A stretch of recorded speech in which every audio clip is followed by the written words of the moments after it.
You've probably been told for years that lowering your A1C is a slow, frustrating process, that it takes months of perfect discipline, strict diets, and endless patience before anything meaningful changes. And if you're being honest, that message can feel discouraging, especially if you've already tried hard and your numbers didn't move the way you hoped. But here's something important I want you to hear right from the start. That story is incomplete. What if I told you that certain daily food choices can begin improving your blood sugar patterns within days, not months, when you understand how to use them correctly? Not overnight miracles and not unrealistic promises, but real, measurable progress that starts adding up far sooner than most people realize. My name is Dr. William Whitmore, and for more than 3 decades, I've worked with people navigating elevated blood sugar, prediabetes, and type 2 diabetes, many of them well into their 50s, 60s, and beyond. One lesson stands out above all others. Your A1C is not a mysterious number that only responds when your doctor orders lab work every 3 months. Yes, A1C reflects an average over time, but the choices you make today and this week still matter. They begin stacking up immediately, even if the lab result hasn't caught up yet. This is especially important as we get older. With age, our bodies become more sensitive to blood sugar spikes, inflammation, and insulin resistance.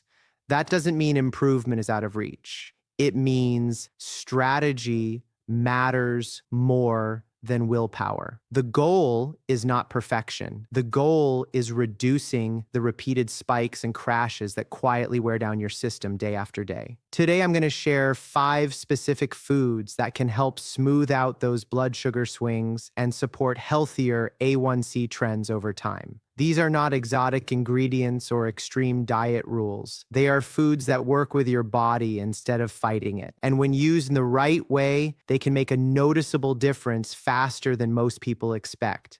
I do want you to stay with me until the end, because the 5th food is the one I see people misuse most often. In fact, many well-intentioned people are doing the opposite of what helps. And that single mistake can keep their A1C stuck for years without them realizing why. Correcting it alone has led to real breakthroughs for many of the people I've worked with. Before we go further, let me say this clearly. Nothing in this video replaces medical care or advice from your healthcare provider. This is education meant to help you understand how food affects your blood sugar so you can have better conversations and make more informed choices. If you've ever felt confused, frustrated, or blamed for numbers that didn't make sense, you're not alone, and you're not too late to start seeing progress. It's very common to feel confused by A1C numbers, especially when they don't seem to match what you see on your daily glucose readings. I hear this frustration all the time. Someone will tell me their fasting blood sugar looks fine most mornings, yet their A1C comes back elevated. Another person sees higher morning numbers but is told their A1C is not that bad. It can feel contradictory, and over time, it makes people doubt their own efforts. Here's what's really happening. A1C is a long-term average, but averages can be misleading. You can have numbers that look reasonable on paper while your blood sugar is quietly swinging up and down throughout the day. Those repeated spikes after meals, followed by drops, that leave you tired or hungry again, place stress on your system even if the average looks acceptable. Over time, that stress contributes to insulin resistance, inflammation, and metabolic fatigue. This is why 2 people with the same A1C can have very different metabolic health. One may have fairly steady blood sugar all day, while the other is riding a roller coaster of highs and lows. The body doesn't respond well to constant fluctuation, especially as we age. With time, those swings become harder to recover from, and the pancreas and insulin system have to work harder just to keep up.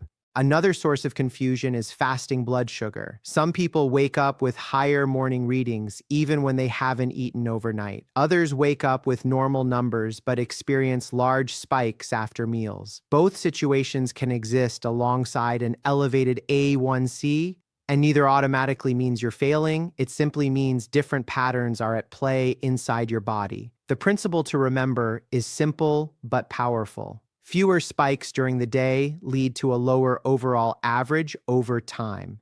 When blood sugar rises more gently and falls more smoothly, the body experiences less stress.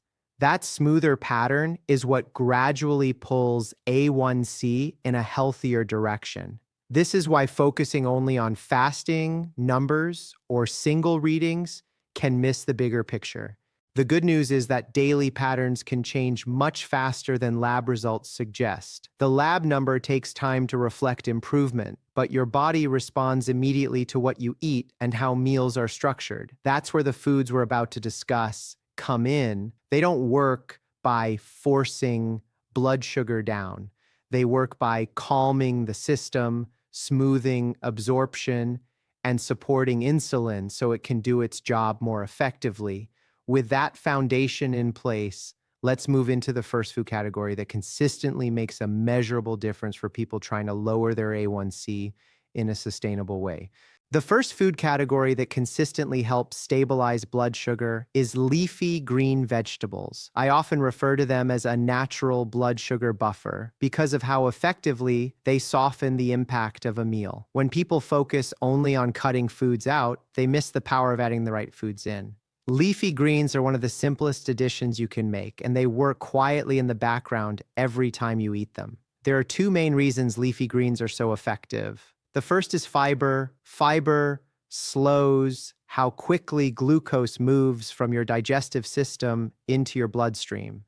Instead of a sharp rise that demands a strong insulin response, blood sugar rises more gradually. That gives insulin a chance to work the way it's supposed to, helping move glucose into your cells instead of leaving it circulating in your blood. Over time, this gentler pattern supports better insulin sensitivity. The second reason leafy greens matter is their mineral content, particularly magnesium. Magnesium plays a direct role in how well insulin functions at the cellular level. Many adults, especially older adults, are low in magnesium without realizing it. When magnesium levels improve, insulin tends to work more efficiently and blood sugar control becomes easier. This is one reason leafy greens show up so consistently in people who see steady A1C improvement. You don't need to search for anything exotic. Mixed salad greens, spinach, kale, arugula, bok choy, Swiss chard, mustard greens, and collard greens all provide similar benefits. What matters most is consistency and timing. Leafy greens work best when they're eaten as part of the meal, not pushed aside or treated as an afterthought. One of the most important strategies is to eat leafy greens early in the meal, ideally as one of the first two foods you consume. This includes breakfast. Many people skip vegetables in the morning, but adding greens to the first meal of the day can dramatically reduce blood sugar spikes that follow. Even a small portion makes a difference. I worked with a woman named Patricia who was 64 years old and had an A1C that stayed stuck at 7.8 despite medication and what she believed were healthy choices. She rarely ate vegetables in the morning and often skipped them at lunch. We didn't overhaul her diet. We made one focused change. She added sautéed spinach or mixed greens to every meal, including eggs at breakfast. 6 weeks later, her A1C had dropped to 7.1 with no medication changes. The difference came from buffering every single meal. Leafy greens don't force your blood sugar down. They support your body so it can regulate itself more effectively. The second food that plays a powerful role in lowering A1C is eggs, especially when they're eaten early in the day. Eggs are one of the most blood sugar stable foods available, which makes them particularly valuable as we get older and our bodies become less forgiving of glucose spikes. Eggs have virtually no direct impact on blood sugar. You can eat them without triggering a rise in glucose, and that alone makes them useful. But their real value goes a step further. When eggs are eaten as part of your first meal, they help reduce blood sugar spikes from the meals that come later in the day. This effect has been observed repeatedly in people who struggle with high post-meal readings, even when they believe they're eating carefully. Protein sends a powerful signal to your body. It tells your system that nourishment is coming, which slows digestion and reduces the urgency of insulin release. When breakfast is built around protein instead of refined carbohydrates, blood sugar tends to stay steadier for hours. For many people, that steadiness carries through lunch and even dinner.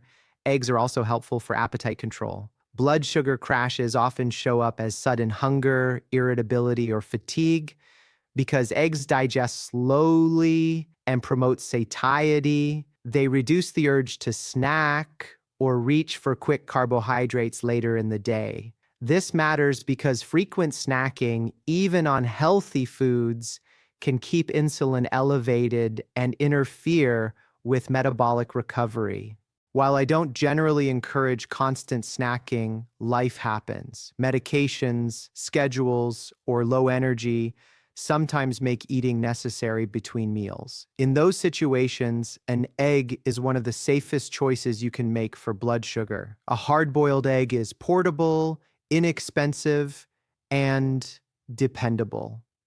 You can season it in ways that suit your taste so it feels satisfying, not restrictive.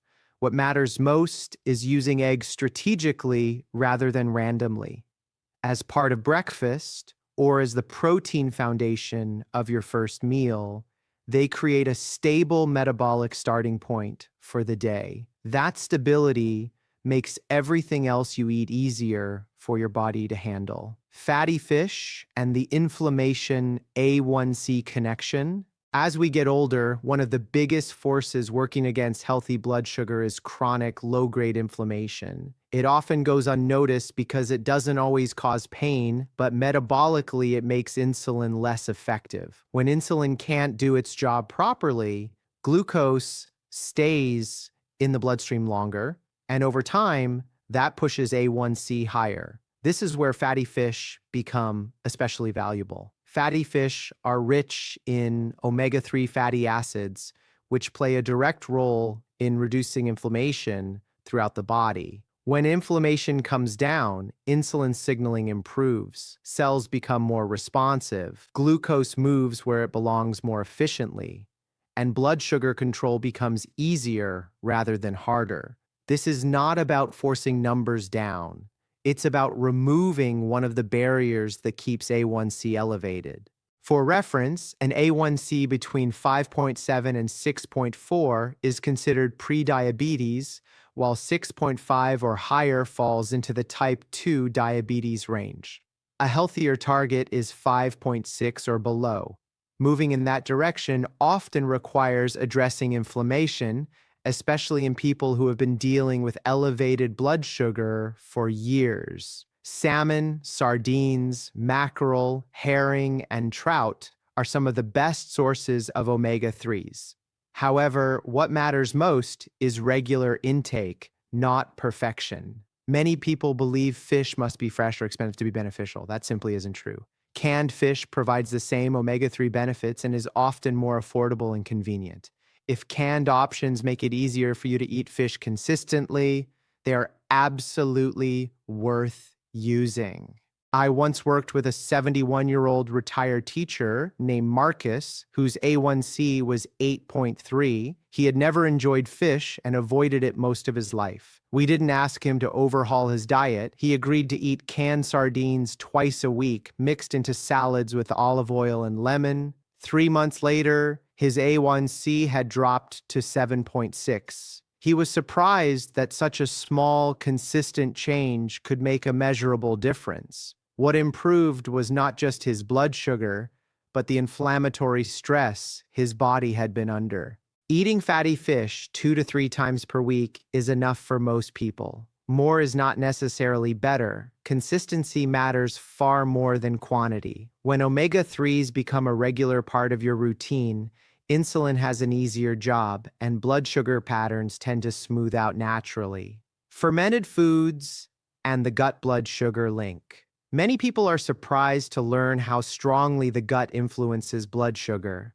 For a long time, glucose control was viewed as a simple equation of food, insulin, and willpower. We now know the picture is far more complex. The trillions of bacteria living in your digestive system play an active role in how your body processes carbohydrates, responds to insulin, and regulates inflammation. Fermented foods support this internal ecosystem in a very direct way. When you eat them, you're not just adding nutrients, you're sending signals to your gut that affect hormone balance, insulin sensitivity, and metabolic communication throughout the body. This connection becomes especially important with age, when gut diversity often declines and blood sugar regulation becomes more fragile. People who regularly include fermented foods tend to show better glucose stability over time. That doesn't mean you need large amounts. In fact, small portions are far more effective and easier for the body to tolerate. A few spoonfuls added to a meal can be enough to support beneficial bacteria and improve how your body responds to the foods you eat. Examples of fermented foods include sauerkraut, kimchi, fermented pickles, miso, tempeh, kefir, and traditional yogurt with live cultures. Many cultures around the world have their own fermented foods, and those traditional options are often excellent choices. What matters most is that the food is genuinely fermented and not loaded with added sugars. It's important to read labels carefully. Some products marketed as fermented contain sweeteners or excessive sodium that can work against blood sugar control. The goal is to support the gut, not overwhelm it.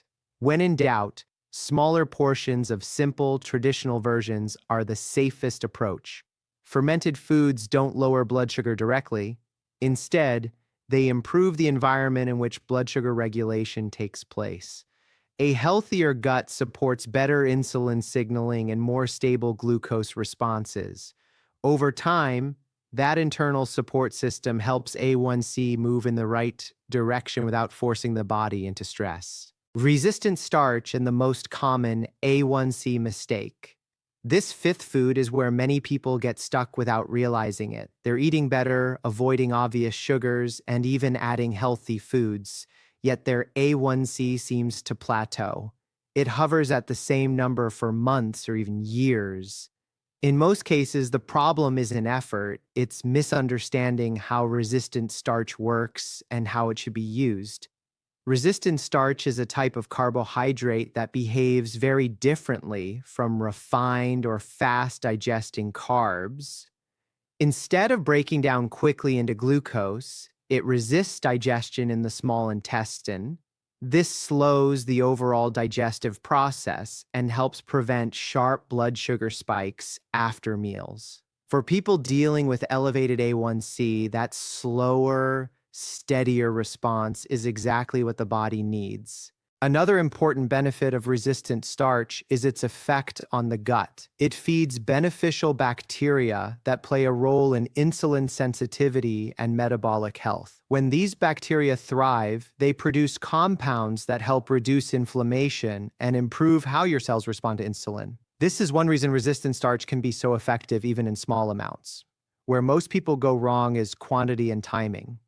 Some avoid resistant starch altogether because they hear the word carbohydrate and assume it's harmful. Others do the opposite and eat large portions, thinking that if a food is healthy, more must be better. Both approaches can keep A1C from improving. Resistant starch works best in modest portions and in the right place within a meal. Foods like lentils, black beans, chickpeas, kidney beans, white beans, pinto beans, and split peas are excellent sources. You don't need a large bowl. For most meals, a quarter cup to half a cup is enough to provide benefits without overwhelming your system. Larger portions can push blood sugar higher, especially if eaten on their own or early in the meal. Timing matters just as much as portion size. Resistant starch should come after protein and vegetables, not before. When eaten last, digestion slows, glucose absorption is gentler, and the gut receives nourishment without triggering a spike. When eaten first or alone, even healthy starches can raise blood sugar more than expected.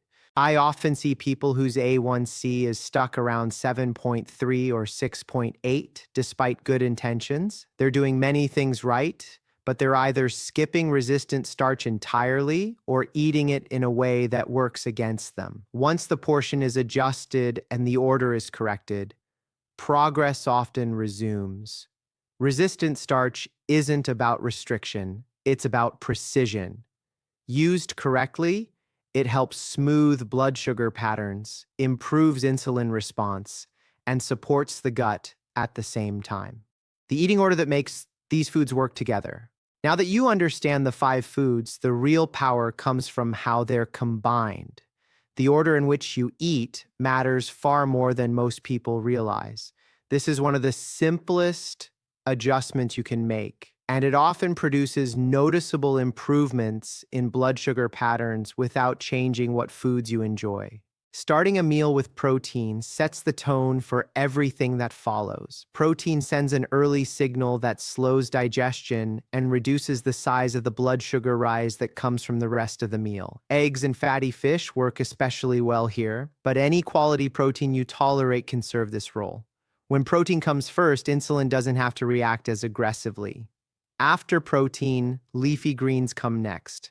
The fiber and minerals in greens act as a buffer, slowing how quickly carbohydrates are absorbed and softening the glucose response. Greens don't just help with blood sugar, they also support cholesterol balance and blood pressure, which often travel alongside A1C concerns as we age. Eating greens early gives them a chance to do this protective work. Fermented foods fit best as a small side within the meal. Their role isn't to fill you up, but to support the gut and improve metabolic signaling. Even a few spoonfuls are enough to provide benefit. When the gut is supported, insulin communication improves and blood sugar regulation becomes more efficient over time. Resistant starch belongs at the end of the meal and in intentional portions. When eaten last, it feeds beneficial gut bacteria without causing sharp spikes. The slower digestion helps maintain fullness and reduces the urge to overeat later. This order mimics how the body naturally prefers to receive food and explains why it works across different blood sugar conditions. What makes this approach so useful is its flexibility. Whether you're managing prediabetes, type 2 diabetes, or blood sugar crashes, this sequence supports smoother glucose patterns. You're not forcing the body into compliance. You're working with its natural rhythms. Once people adopt this order, they often report feeling steadier after meals, with fewer energy dips and less sudden hunger. These changes may feel subtle at first, but they compound over time and contribute to healthier A1C trends. A simple day, a clear path, and a reassuring close putting all of this together doesn't require complicated meal plans or strict rules. It simply means using the same structure each day and adjusting foods to match your preferences, culture, and what you have available. The goal is consistency, not perfection. A first meal might begin with eggs prepared in a way you enjoy, cooked with spinach or bok choy. This combination provides protein first, followed by leafy greens that buffer blood sugar early in the day. Seasoning and preparation matter, so make it something you look forward to eating rather than a chore. A second meal could start with fatty fish, such as salmon, trout, or sardines, served alongside mixed greens or arugula. Adding a small portion of sauerkraut or another fermented food on the side supports the gut without overwhelming the meal. Everything here works together to keep blood sugar stable and reduce inflammation. The final meal of the day is where resistant starch fits in. Begin again with protein, followed by leafy greens, and then finish with a modest portion of lentils, black beans, or chickpeas. This order allows you to benefit from resistant starch without triggering unnecessary spikes. Portions matter, but there's no need to be fearful. Being intentional is enough. What's important to remember is that this framework is adaptable. You can substitute foods based on taste, tradition, or availability while keeping the same sequence. When the order stays the same, the body responds in predictable and supportive ways. If you've stayed with me to the end, that tells me you're serious about understanding your health, and that matters. Progress with A1C is rarely about one dramatic change. It's about small, steady improvements that compound over time. Even when lab numbers take weeks to reflect it, your body begins responding immediately. If you're comfortable sharing, let me know which of these foods you're already using and which one you plan to add this week. Someone else reading your comment may find encouragement in your experience. And if this explanation helped clarify things for you, consider sharing it with someone who's feeling stuck or confused about their blood sugar. Remember, you are not late and you are not failing. With the right approach, progress remains possible at any age. Take care of yourself, and I'll see you in the next video.